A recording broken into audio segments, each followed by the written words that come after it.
Welcome to the Maintainable Software Podcast, where we explore the art of improving existing software with seasoned practitioners who have helped organizations overcome the problems often associated with technical debt and legacy code. I'm your host, Robby Russell. On this episode, Cory House, who is a software engineer, speaker, instructor, and principal at React.js Consulting. Cory joins us from sunny Kansas City in the United States.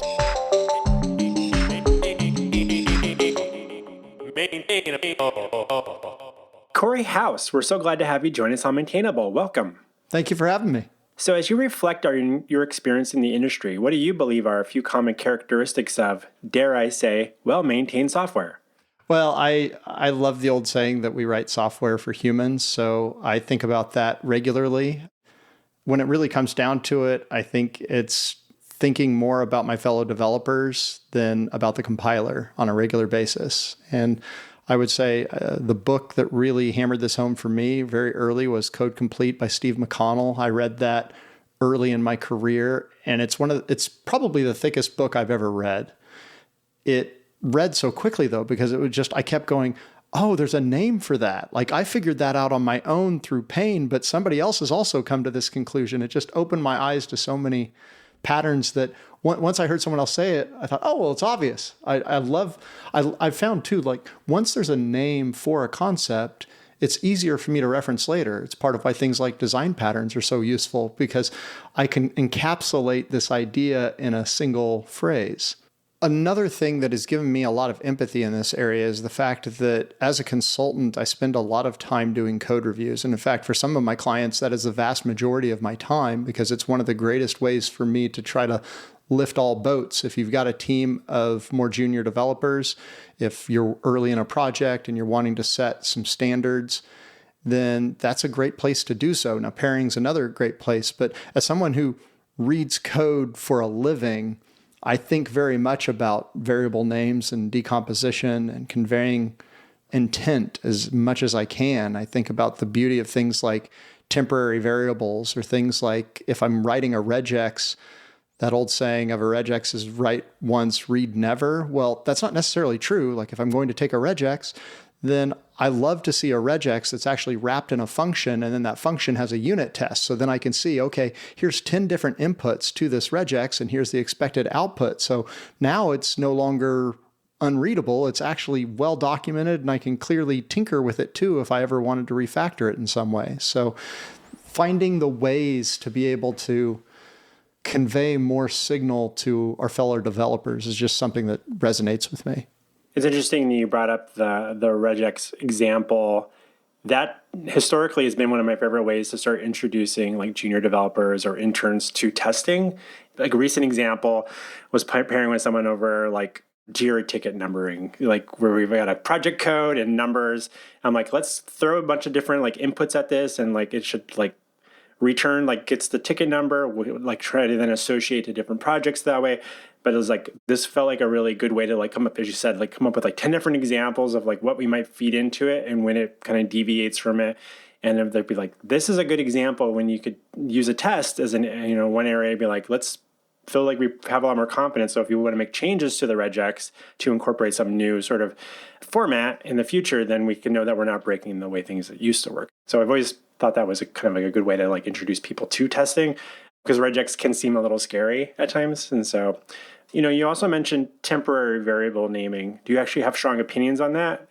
Well, when you say strong opinions, one thing that I think about is anytime that I'm going to put a comment above a line of code, I ask whether I could convey that intent in the code itself. And a temporary variable is a perfect example of that. I could say, I could improve that temporary variable's name or introduce a temporary variable if there isn't one. A good example of this is you've got a conditional, and the conditional has one simple check in it and it's readable, but over time you might end up with 2, 3, 4, 5, 6 different compound and this, or this, and it starts to need some kind of an English name that conveys your intent.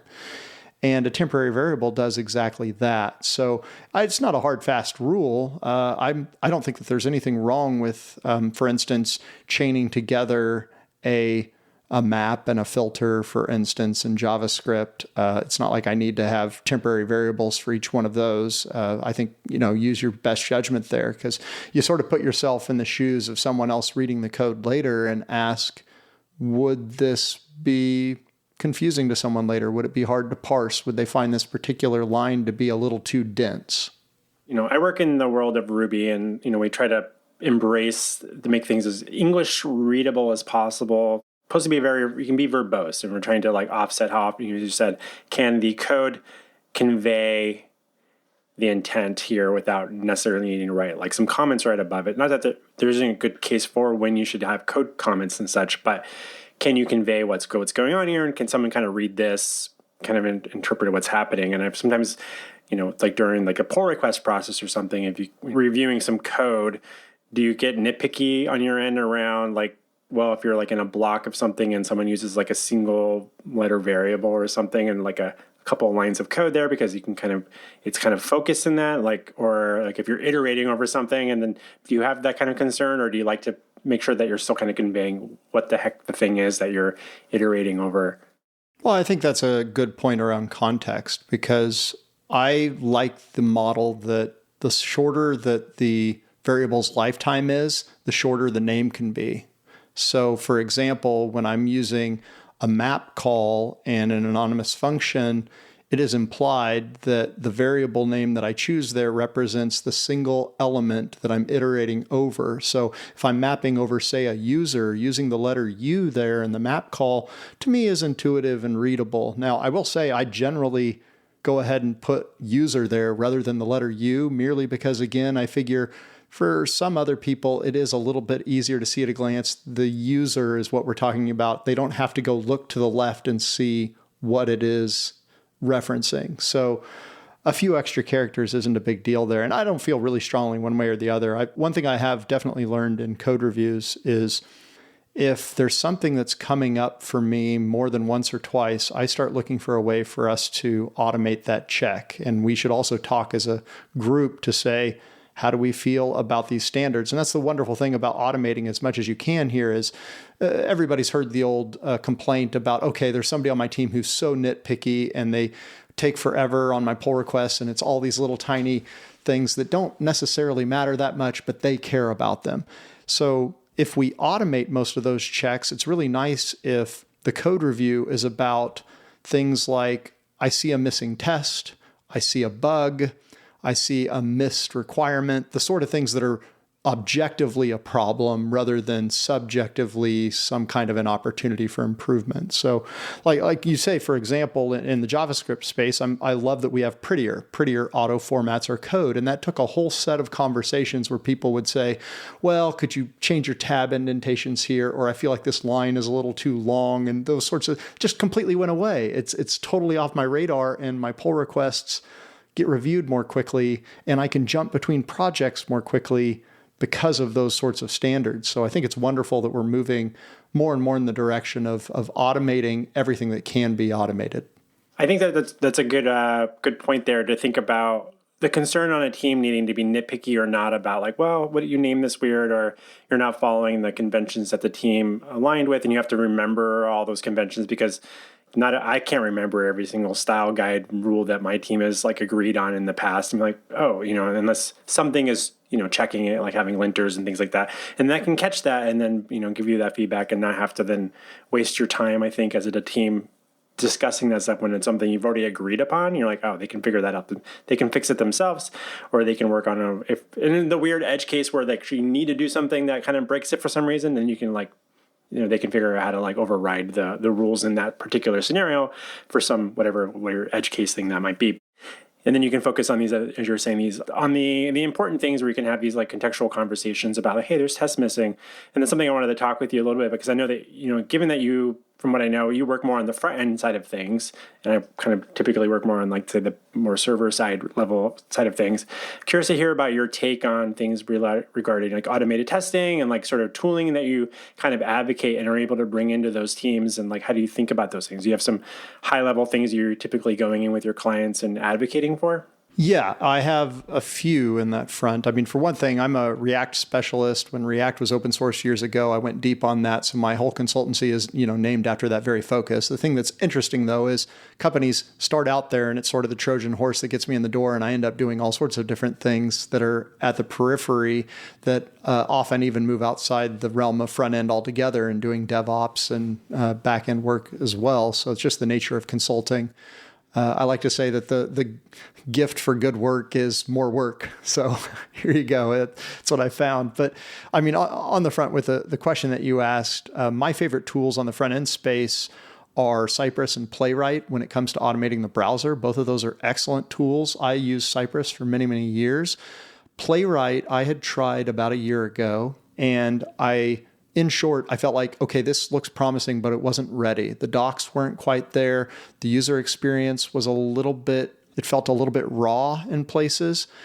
I decided to wait. And then I picked it up again after that whole rule. I don't know if you ever heard this before, but like if 2 or 3 people tell me the same thing, now my ears finally perk up. The first time I more or less ignore things, but when I hear things repeated, then I start going, okay, I'm seeing a trend. I really do need to go back and look at this. And Playwright hit that. Like multiple people that I knew were singing its praises, and I said, okay, maybe it's gotten better. And sure enough, it did. So I've actually pivoted over to using Playwright heavily now, and I really enjoy it. I still am a big fan of Cypress too. I think you can't really go wrong with either. If I were to differentiate, I would say Playwright tends to be faster because it parallelizes so well. It also does a really nice job on cross-browser testing. I love that it uses multiple cores locally. I also like that it has testing library style queries built in. So basically it encourages me to write accessible HTML, which I think is wonderful too. So a lot of my clients though, I come in and they have that common problem of saying, we know that we should test. We know that it's important, but we feel like we're too rushed. Or the other one is we feel like we're not really sure how to do it well. And both of those things resonate with me because frankly, for a lot of my career, probably the first 10 years of my career, that was the way I felt. Now it's just part of what I do. It's part of my workflow, and it's wonderful. Like it's an easy decision for me to write tests.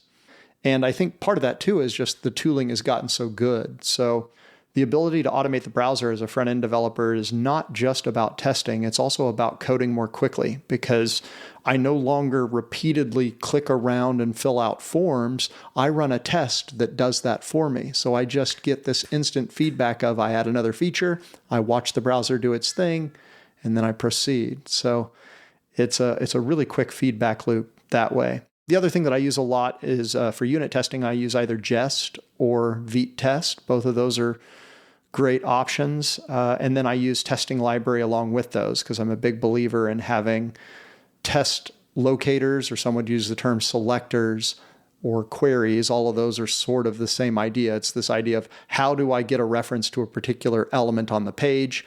And my answer to that is ideally it should be the same way that a user would. So I should be looking for labels. I should be looking for headers and form inputs by their label, for instance. So those are my favorites.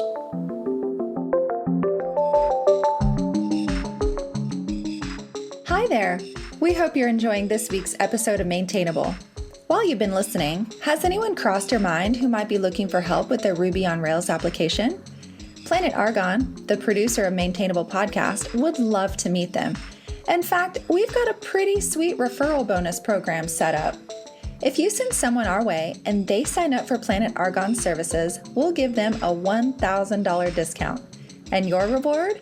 We'll send you $1,000 just for connecting us to the right person. Sounds like a win-win for everyone. Head on over to planetargon.com/referrals for more info. That's planetargon.com/referrals.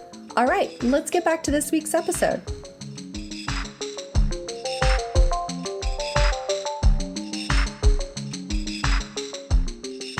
Do you often do much like when you're working on like helping people, introducing more tests or become more comfortable? Do you do much when around like bug fixing and being able to reproduce it through something like Cypress as a way to kind of help show them like, hey, look, we're able to reproduce the issue. We're seeing it pop up now. We have a failing test now in Cypress or something like that. Absolutely. And for that matter, having that muscle memory of saying, we know that there's a bug, and that means the first thing that I should do is write a test to reproduce it. I've been doing this for years, and I will say, like, that's very easy for me to say, but it's actually still hard to do, because the moment somebody says that they have a bug, my natural tendency is to go into the code and try to find the bug, when I have to say, look, I've heard people say it, and I've said it to other people. I have to step back and say, let me write the test that reproduces the bug. And once I do that, it's satisfying too, because I get to watch that test turn green, and now I have confidence that I fixed it.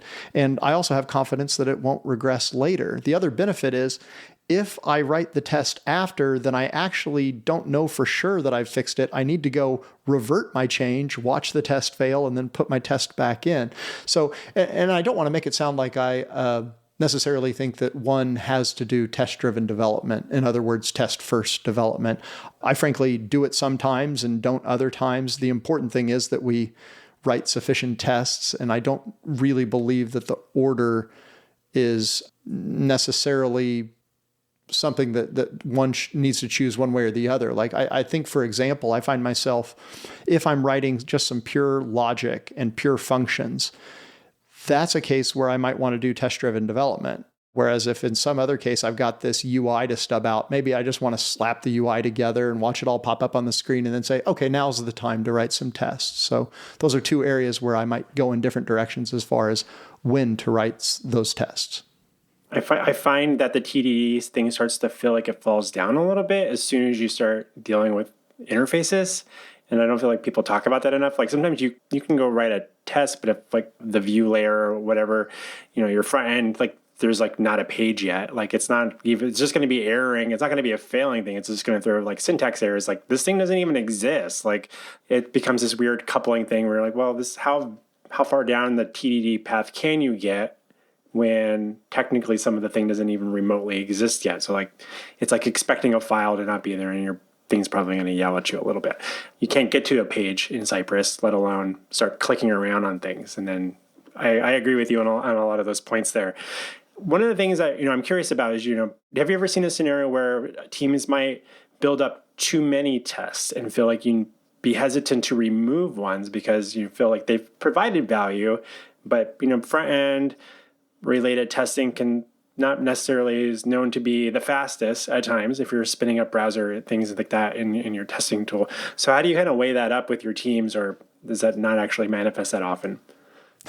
Well, it's funny when you said that. My first reaction to too many tests is that's a very rare problem. Most of my clients, and this is partially the nature of being a consultant, I recognize that being a consultant is kind of like being a doctor. Like people come to you when they have problems. So I have some of the biases that come from being a consultant. So most of the teams that I work with, I feel like are probably struggling a little bit more than average, and that's why they're reaching out to me. And also, I want to clarify, that often just has to do with merely, you're talking about developers that might be senior developers in Java or C# or Ruby or Python, but they're brand new to React.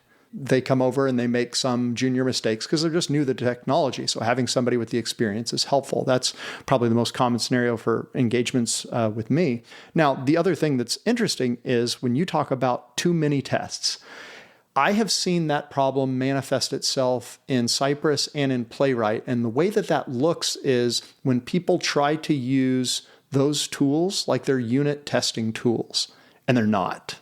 So the problem that you run into is, imagine I create this big app, and then I start thinking about testing it using, say, Playwright, and I say, okay, I'm going to test the tab bar by itself, and now I'm going to test the search button by itself, and I'm going to test the footer by itself. And you take that idea and keep going with it. What you end up with is hundreds and hundreds of tests that all have to load up the app. And it's that first piece right there, load up the app. So it's a mindset shift. Like people have heard for years, well, if you write a unit test, then that unit test should be small and focused and test one thing, and you want it to be really fast. That's great. But if you're using Playwright or Cypress to automate the browser, you're not probably writing a unit test. You're writing an integration test or an end-to-end test. And in that case, it's actually really helpful to test a workflow to say, for instance, I should be able to add a product to my cart, enter my information, enter my credit card information, put in my shipping, and then check out. And all of that could be one single test. The beauty of that is that means that I only had to load my application once instead of perhaps 5 or 6 times. So, I mean, I will say, when I work with a team that has too many tests and they're complaining about the problems that come from that, which it largely comes down to our CI build takes 45 minutes or a few hours, I've seen that. It's a wonderful problem. It's kind of like the problem of, oh, we have too many customers, or you can solve this problem, because it's a great sign that you've actually got a team that has invested wholeheartedly in writing tests. And the fix is quite simple. We go in and we start gluing tests together and thinking more in terms of pages and workflows rather than in terms of little slices of a page. Right. I'm curious, as you're kind of helping them, these teams kind of like distinguish that, and you're using the example of like a checkout process. But let's say you have, just to help conceptualize this a little bit for people, let's say you have a page with a form, and there's, you submit it, everything looks great. That's like one happy path. But then there's maybe some scenarios where maybe there's some drop downs on that page. How do you help them think about dealing with, like, if there's a drop down that might change add new drop downs, or like add some new feature, like functionality? Like, how do you help them think about, like the click on that drop down, something else, and like half the form changes now? Like, do you think about it from like that sort of perspective? Like, yeah, what's your kind of take on that? I would say my take is, take a dialogue, for example. That dialogue might have different things that display based on the settings there. And I would think through that in terms of scenarios, and I might have a test that runs through all those scenarios, even in a single test. Again, for the primary purpose of saying, I don't want to have to load this dialogue 3 or 4 or 5 or 6 times in my test suite. I want to load it once and then interact with it. So when you hear this, you might get the concern to say, well, crud, like if I have a complex dialogue that has a bunch of different paths through it, like chain selects, for instance, if I select this, I get this other option. If I click this radio, then I get this other option. You can end up with a permutation there. You can end up with needing to test perhaps a dozen different workflows. I can still do that in a single test and feel comfortable by breaking that test down into functions. And that's what I really like about, say, Playwright, for instance. You can do the same thing in Cypress, though, that my test need not be monolithic. I can break it down into functions, and all my test becomes then is basically like a high-level list of the things that I'm doing. And I could say test scenario 1, test scenario 2, test scenario 3, and it's all within a single page that I loaded the dialogue once and then I put it to use. So that, again, that's the way I think about it, because the thing that I've learned is the single biggest reason that these test suites tend to get slow over time is needless granularity. So now I do recognize you can go too far the other way, and you obviously don't want to have one test that ends up testing your whole application that becomes untenable. So there's wisdom somewhere between in this. And again, that's where I tend to think of, I'm going to test a workflow, and that way I test loading this page once and then try to hit as many permutations as I can. Do you often use the metaphor technical debt when you're interacting with your clients? I used to a lot. Now I guess I effectively convey that problem without saying those words. And it's interesting that you ask it, because I can't say that I'm trying to avoid that term. What tends to happen is companies come to me and they're looking for input on their process and on their code quality, on their application's accessibility, on performance. They're looking for ways to lift all boats, and they want to make sure that, for instance, especially if they're paying a third party, or if they've hired some junior devs and they've lost their senior, for instance, having some outside input is helpful. And in those cases, it's useful to think, okay, what are the ways that we could improve any one of those things? And I recognize that tech debt has a nice use in that it resonates for people, I think, pretty obviously. And a lot of people know what you mean by tech debt. The reason I think I avoid it is I just tend to be more specific. And so I'll say, for instance, here we used any within TypeScript, for instance. And because of that, we have no type safety on this response. We have no confidence that this response is actually returning the JSON that we claimed. So perhaps we should do some runtime validation there. Might use a tool like Zod to do that. I tend to do things like create a Word document that says, here are our opportunities for improvement. And yes, that Word document, you could basically say, this is our technical debt sheet, for instance, but I don't label it that way. I just label it as suggestions. I think that's part of it too, is like, it's really easy to say, oh gosh, we got a bunch of technical debt, boo-hoo. But the thing that's important is what you say after that is, this particular thing is technical debt, and I propose that we fix it by X. Like I was a manager years ago, back before I went independent. And one thing that I really liked was when people on my team came to me and said, I see this problem.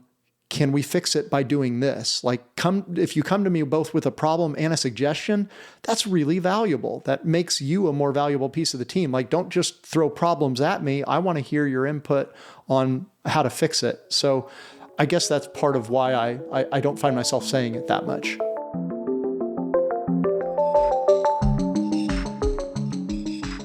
We'll be right back with our interview with Cory in just a moment. Hi, it's me, Robby. I just wanted to take a quick moment to say thank you. Thank you for making time to listen to the podcast. If you're finding these conversations valuable, please consider sharing a link amongst your peers on social media. Maybe drop a link in your Slack chat. Or if you're stuck using Microsoft Teams, and the more that you do this, the less you'll hear me sing. Also, is there someone I should interview that you would recommend? Send me an email to Robby with a Y at maintainable.fm. I apologize for the vocals, but let's get back to our interview with Cory House.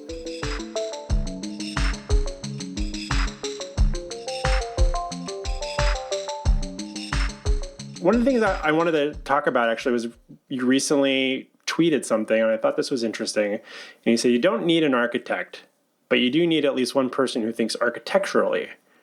And they said common titles, team lead, senior dev, architect, principal. Title is important. I kind of wanted to get your, what do you mean by this architecturally?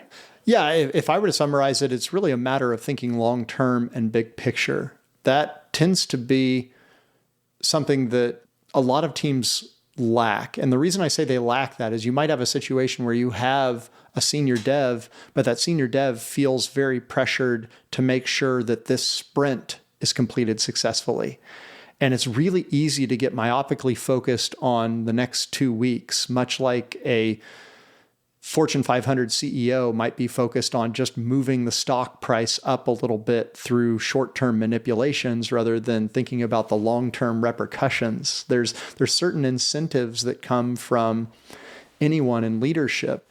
And the thing that I recognize is what's wonderful about having somebody that is titled as an architect is they tend to be outside of the critical path. So they therefore have the opportunity to say, I can invest a lot of time in this area because I think it's important, and I don't have to worry about the fact that I've got a ticket that needs to be done by Friday when the sprint is over. That is a luxury. And that's part of what I'm getting at, that you don't need a dedicated architect, but it often helps for that reason. And I have seen teams that do very well to just merely have a more long-term focus. It's also why, related to this here lately, I've been tweeting a lot about my concerns around Scrum and my concerns around how it tends to create a short-term focus. And I know that because I've experienced it. I experienced it much of my career in Scrum. And then when I pivot to teams that are doing more of a Kanban style, more of a lean style, limiting our WIP, just more or less measuring flow, I found myself less worried about deadlines and thinking longer term. So the systems that we create have incentives around them and mindsets that come along for the ride. And it's not to say that Scrum, for instance, is objectively worse or always a problem. It's that I see that structure does tend to put people into a certain short-term mindset, or at least it certainly does me, and I've seen it impact others. So it might seem weird that I bring that up too, but I just see those two conversations as a bit related. No, and I appreciate you mentioning that as well, because I know it was something else I saw you write about recently, and I was like, oh, that's interesting. One of the thoughts I had in terms of the role or architecturally is wondering, like, I don't work in a large organization myself, and most of my clients are large organizations. And so I'm always wondering, like, well, in a small team, especially if there's been maybe a lot of, I usually get pulled into projects when there's been a lot of turnover. And so there hasn't really been there that sometimes that long that has a lot of context to feel like they can make long-term decisions, because they're like, well, they don't even feel like they wrap their head around it themselves. And they're like, that's why they're part of the reason they're, they may be bringing my team in to come in and help augment that for a period of time while they regroup and stuff on their end. So it's an interesting thing. I'm like, sometimes it's like the luxury of having someone around to maybe do that. Do you have any advice for people that might be new on a team and they're like looking around and be like, what are some steps someone can take to start like maybe raising their hand and be like, I think I can do that for this team? I think one of the first things you do is lead by example. Like, I love the idea of being the change that you would like to see. So, for example, I've seen people complain that they feel like code reviews aren't important on the team. And that's where I say it's an opportunity to lead by example, to be in there doing real code reviews, spending time getting into the code, running the code, potentially pairing with others, even opening up a Zoom or Teams chat to try to do something higher fidelity. That idea of basically pretending that you're in the role that you would like to be in and operating that way is powerful. And it's also wonderful too. Like, it's also, as a side note, one of the reasons I really love speaking at conferences. Like, speaking at conferences changed the way that I thought about myself, because I suddenly was doing something that validated that I was capable of doing that thing. And I was hanging out with people that I looked up to. And I thought, wow, I'm now in this circle that before I thought was impenetrable, and now I get to be a part of it. It turns out it is not as difficult to get into as I had thought, for instance. So I really encourage junior devs in particular to spend a lot of time trying a number of different things, but then start looking around and saying, okay, what's the area that really makes me come alive? Like, if I had to do this particular slice of my job often, maybe that's the thing that I should go deep on, and I could build a specialty there. So at some point, it's really useful to build a specialty, to make a name for yourself. And sometimes that might just be merely the thing that nobody else in the office wants to do. And it makes you really valuable because you're the one that says, all right, I'll take it on. It may not be my favorite thing, but I could make a name for myself. And I'll call out one other little thing. Cal Newport has a book, So Good They Can't Ignore You. And one thing that he points out there is that telling young people to follow their passion is bad advice. And the reason that he says that is what tends to happen is you get really passionate about the thing that you get good at. I was not passionate about coding at first. It was just something that I was doing in college because, well, it was my major. I don't know. I'm getting a computer information systems degree. I got to do it. But as I got better and as I got feedback and as I got deeper into the industry, it became part of my identity, part of my sense of self-identity. Like, this was a group that I saw myself a part of. And now it is something that I just really enjoy. It feels as much like art as back when I used to write songs and play guitar. It's just all these tools that I'm putting together in novel ways. So it's fun. That's awesome. I'll definitely include a link to that book in the show notes. You kind of preempted one of my final questions I like to ask people, which is there a non-software book that you recommend to people? And I think that's probably a good one. I have yet to read myself, so I'm going to definitely look into that. Well, I know that you're a very busy person, Cory, and so you're very in demand. So how can listeners best follow your thoughts on software engineering online? I am on Twitter, and I am at HouseCore on Twitter, HOUSECOR. I tweet every morning about software development, and I've had a ritual about it. I tweet other times during the day, but at least once every morning. So I try to make it a keeper that way. I treat Twitter almost like other people might have treated a blog back in the days. They're shorter blog posts, but I'm tweeting as much meaningful stuff as I can there. And I'll say as a side note, Twitter is a wonderful place to validate ideas. That's what I use it for. I share opinions and insights. And what I find most valuable is people respond, and often they respond and I go, oh, wow, I shared a way to do it, but here's a better way. It's Cunningham's law. The best way to get the right answer on the internet is to share the wrong one. So I certainly don't do it intentionally, but sometimes you just find a better answer. Indeed. And that's how I found how I stumbled upon you recently. So I know that we're both part of the software engineering world, but we kind of probably navigate in different circles. Yeah, thanks so much for coming on Maintainable Talk Shop. We'll maybe have to have you come back on again because there's a bunch of topics I would love to get into, in particular related to consulting and how to be a good guest in another team's code base, because I feel like it's a really important topic to dig into. Oh, right on. I could totally talk about that for a while too. Well, Robby, thank you for having me on. This was a lot of fun. Yeah, thanks so much, Cory. Have a good rest of your afternoon.